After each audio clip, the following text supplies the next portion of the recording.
A day in my life as a content creator. I am your CDW and the Mambolenius vlogger. And I love you all. Oh my God. Totoo ba to guys? Tingnan nyo sa sa Play Store. Wala na ang GCash. Ayan, nakikita nyo doon sa video. Nagtry ako na kunin yung cellphone ng aking asawa. So, nagsa-search ako niyan dyan sa Play Store kung totoo bang may GCash pa.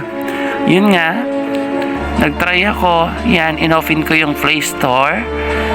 Pagka-open ko sa Play Store, ayan, sinesearch ko siya kung mayroon pa bang GCash na application.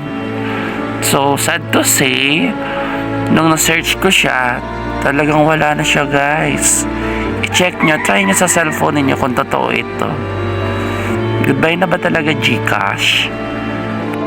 Ayan, try nyo na. Hindi talaga ako nakapanood dyan. Try nyo din ako mag-search. Nakailang beses ako para sa search ng application ng GCash.